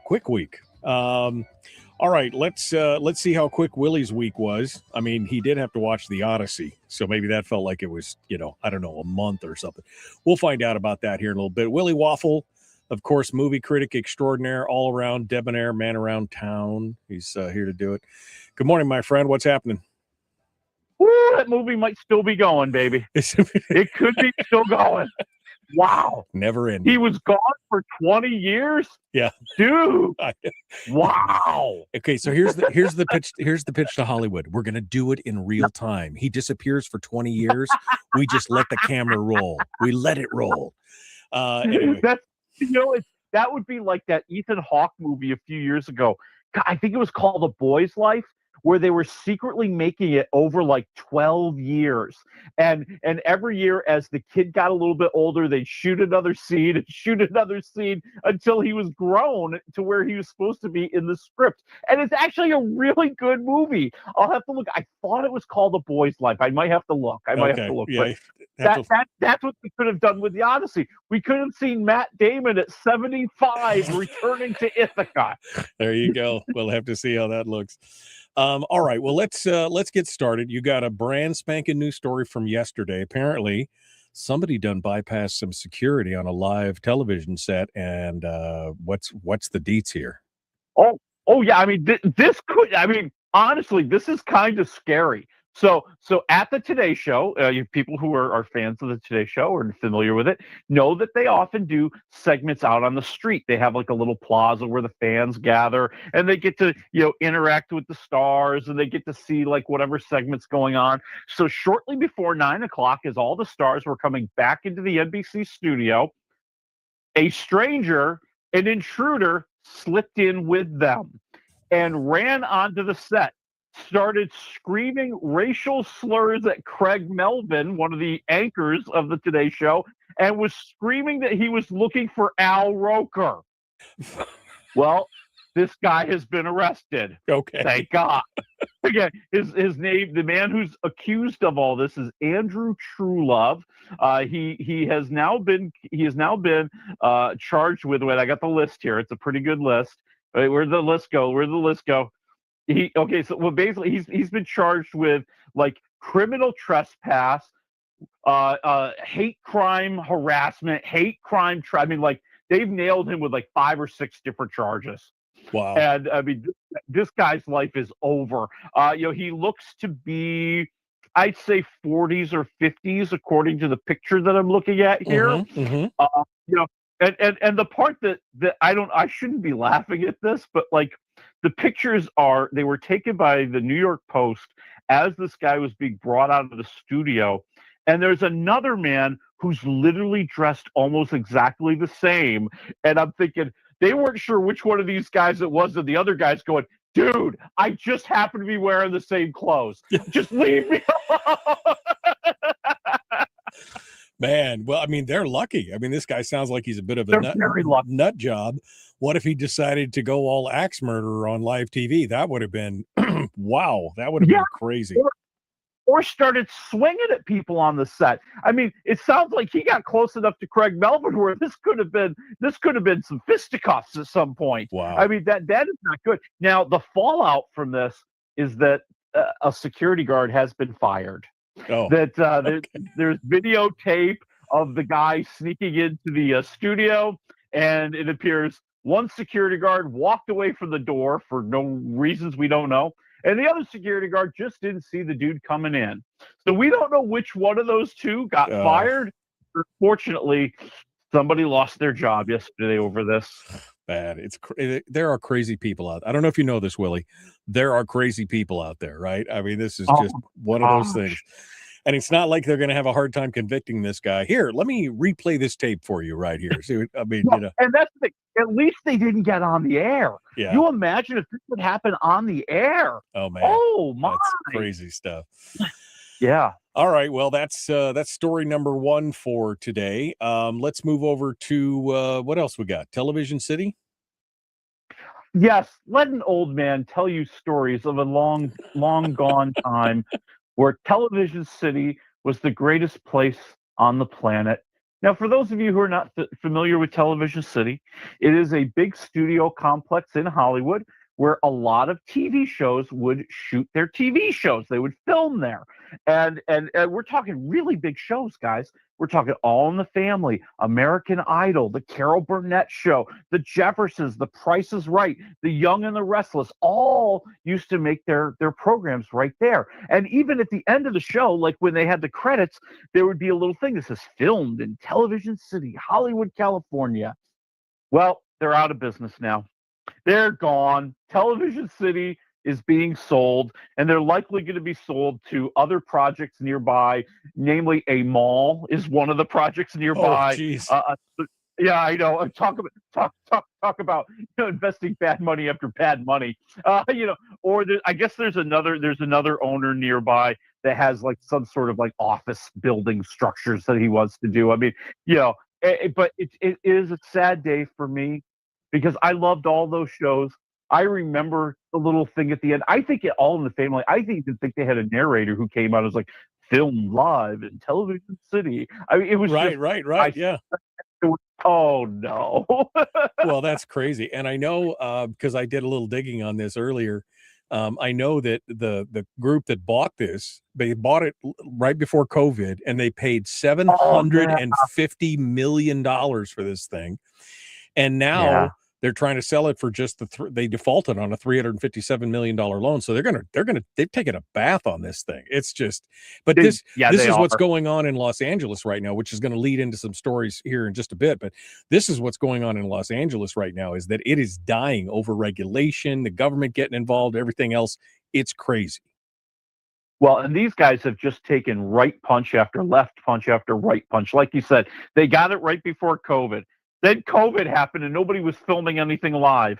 And then you had the unions went on strike and there was no production then. Now you're seeing also production shifting to other states, other cities, other countries. Right. Okay. Right. Like people are still going to Vancouver to make shows, or they're going to Eastern Europe to do things. I mean, it just the whole business has spread out and has gotten cheaper. And like you said, this is a big deal in California, especially in Los Angeles right now. Right. What can we do to make Hollywood again? What can we do to bring all these productions back? Right. Well, and this leads us to our next story, which is the Paramount Warner Brothers merger, Yes. which the federal government had approved. They'd gone through a lot of review, everything else the federal government had approved, and the California Attorney General Rob Bonta came in and said, "No, we're going to stop this." And they went, the Paramount, the merger people came through. They said that consent decree, here's what we'll do. We'll make 30 movies a year. We'll spend all this money. We'll do all this stuff. And they're like, no. And Paramount's already said, well, we did just buy this thing in New Jersey, this big studio. We just may, they may just, so tell me more about, because this is just crazy. Yeah, so this is what's going on. Like you said, I want to say like literally like in the last couple of weeks, the federal government has signed off on this. They have approved the merger, and now 12 state attorneys general, and I don't want to be Mr. Political on this, but they're all Democrats, and led by, like you said, by Rob Bonta, who is the Attorney General of California, and they are suing. They are suing that this is a violation of the Clayton Act, which is one of the antitrust acts that are out there, and they are arguing that this is going to reduce competition for wide release theatrical distribution for top grossing theatrical distribution and basic cable licensing. Now, the Writers Guild of America, their union, has also filed suit, arguing that this is going to reduce the number of jobs for writers and lead to more paying jobs. Now, okay, so the deal is supposed to close on the 22nd. Okay, so they got their federal approval. The deal is supposed to close on July 22nd. But the state attorneys general are now seeking an injunction to stop the sale until their lawsuits can be heard. And like you said, one of the things that came out immediately, like it was, basically word came from Paramount, if you guys don't want to support this merger, we'll just completely move out of California. Yeah. Like, like you said, and to argue the Paramount Warner Brothers side, to try to, kind of show you what their argument is, they argue that there's going to be more competition because now with Paramount and Warner Brothers joining forces, there will be a real competitor for Netflix. Netflix is far and above everybody else when it comes to number and money and that. And Paramount says, hey, we're now going to be able to compete with them. This will be better for jobs and better for production. That is their argument. They also argue, hey, we're going to be able to do, like you said, 30 movies a year out here. We're going to be able to do a lot of these other things. So it'll be an interesting argument. If they get the injunction, this could hold everything up for a couple of years. Yeah, no, and it's crazy because this is, Hollywood is struggling. They've been struggling. And the industry is dying in California. And so now all this stuff is going away, and this was a done deal. And some people have opined that this is just Bonta, because he's up for re-election, trying to show everybody that he's still going to fight against the big corporations or whatever, or, whatever's going on. But this is exactly what's happened. They're moving out. And Paramount had signed a lease in Bayonne, New Jersey, on a big 300,000 square foot studio out there, and they could just pick up the whole thing and move the whole thing part and parcel somewhere else. And this might happen. I mean, and they're just like signing their own death warrant. Yeah, I mean, all the stars who are now living in LA could very easily live in New York City. And for people who don't know, Bayonne is a suburb of New York City. Okay, it is very easy to get to Bayonne. The train runs down there. The highways run down there. You can be in Bayonne pretty quickly, about as quickly as you can get to the Paramount Studios in Los Angeles if you live in California. Okay, so this is a viable option. And it could have, and to be honest with you, there are so many people who are players in Hollywood now that don't really live out there anymore. They come in when they have to. They go off set someplace else where they make their movies and they make their TV shows, and they go to Hollywood once in a while. It's not like it was maybe in the 60s and 70s. Yeah, no, and in fact, there apparently the state of Tennessee offered Ellison, the leader of Paramount, they offered him huge tax incentives. And I mean, just to give you a taste, since 2022, America lost 73,000 jobs in the film and television production, 2/3 of them in LA. That's, I mean, there's 81 countries right now dangling all these film incentives out there. So this is, they're doing it to themselves. It's just painful to watch. It really is. All right, I'm sorry. We're running long here, but this is crazy. All right, we got 3 minutes. 3 minutes to get me into the whole thing. All right, let's go. Okay, number one, The Hawk. This is the new Netflix series with Will Ferrell playing a washed-up legendary golfer who's trying to make a comeback. And of course, along the way, he's going to try to heal his family. He's going to try to heal his soul, and he's going to try to make life better. And I'm giving it 2 waffles. I think it's Will Ferrell being outrageous and crazy, right? When I don't think he has to be this outrageous and crazy. Okay. And I think that there is more heart in here that we're seeing from other characters that I think I'd like to see from him. So I'm at like 2 waffles. So too much of a good thing is too much at that point. So yeah, I could see. I could see that. All right, what's next? Then we have Lucky. This is the new Apple TV Plus series. It's 7 episodes long. It's Anya Taylor-Joy. She's a con artist. She's on the run from the FBI and a big-time crime boss after a heist has gone wrong. And we're seeing her on the run, and we're learning like what happened. Like, we really kind of get dropped in the middle of it. And as the series goes on, we've only had 2 episodes so far. They drop little bits of background about what was the heist? What was her role? Who's this guy who disappeared and left her hanging high and dry, holding the bag for everybody to chase after? Oh, and Annette Bening is in here, who works with the crime people, and she's not happy either. I'm at like 2.5 waffles. I think it's solid. I want it to be a little bit better explained. I don't think they've been explaining it very well in the first couple of episodes. Okay, 2.5. Lucky. I've been seeing the splash screens, but I had no idea what it's about, so that gives me some more. Which leads us up to the Odyssey. All right, give it to me. You got 1.5 minutes. It is Matt Damon as Odysseus, directed by Christopher Nolan, and yes, it is the legendary tale of how he went off to war and disappeared for 20 years. All the while trying to make his way back to the lady he loves, played by Anne Hathaway, who has stayed true, who still believes he's going to come back, but she's starting to lose faith. And her son, played by Tom Holland, he's got problems too, because they want to get rid of him so somebody else can become king, since Odysseus ain't coming back. But he is coming back, people. Spoiler alert for the story that's been out there for thousands of years. What do you think, man? 45 seconds. Great filmmaking from Christopher Nolan. I mean, it is huge and epic on a scale that you don't normally see. I love the special effects. I love the big action scenes. It's long, guys. And I think they do a good job of telling the story. I think I'm still torn about a lot of the dialogue has been turned into more modern dialogue. And I think they did that so they wouldn't lose the audience. They want this to be a big blockbuster rather than just for the art film snobs. Right. So I'm at like 3 waffles. Okay. I think it's a pretty good movie. I'm not sold that it's amazing. Willie Waffle, thank you so much, my friends. Folks, we're out of time. We'll see you on Monday. Have a great weekend. Okay, you can give me the breakdown more a little bit now. I mean, that we heard the casting. There was all the thing about the casting and Elliot whatever and the thing. And I mean, does any of that come to the forefront? Does it matter, or does it all fit in? What's going on? Well, I mean, it depends on how you view these things. I mean, yes, they have a modern cast with a modern set with modern dialogue. Okay, so yes, you have African Americans where maybe there weren't any back in that time involved in this story. You have Elliot Page, who people might remember used to be Eileen Page, who has had many changes in her life, or now his life, and goes by Elliot Page and plays a role here. You've got Zendaya, who is not exactly, somebody that is time appropriate. But they got good actors and good actresses.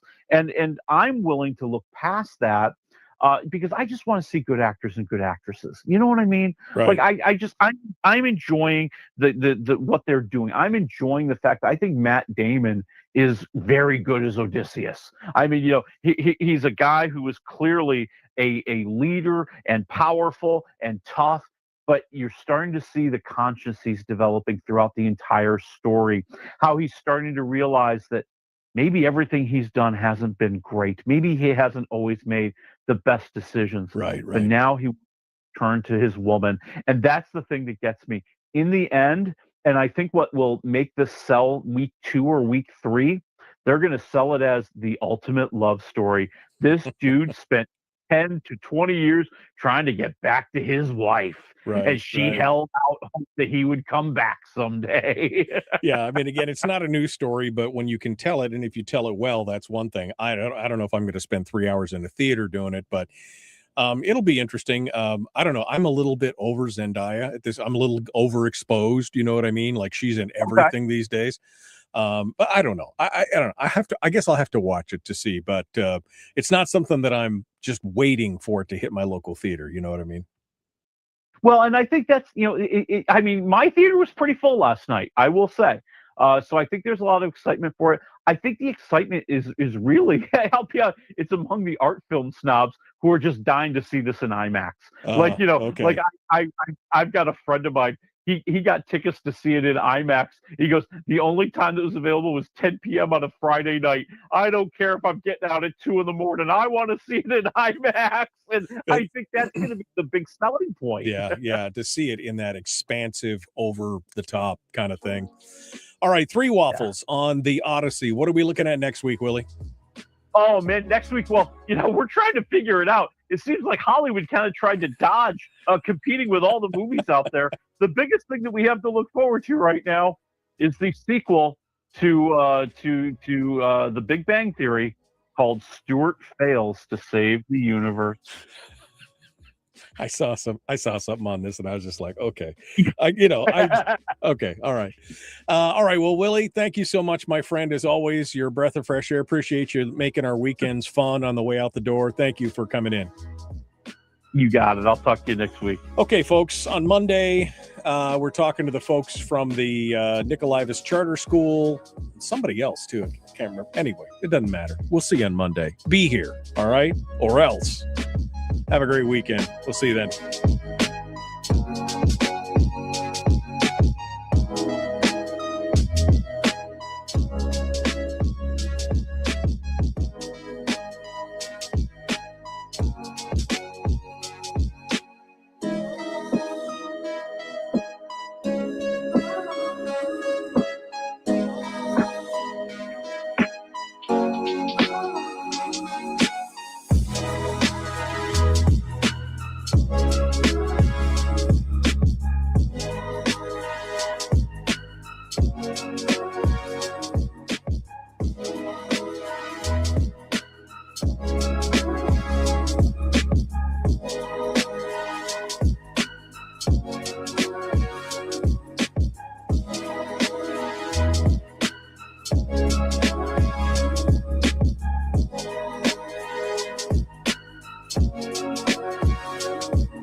We've shed our terrestrial radio skin, and now we are slimy lizard internet people. It's the Michael Duke Show.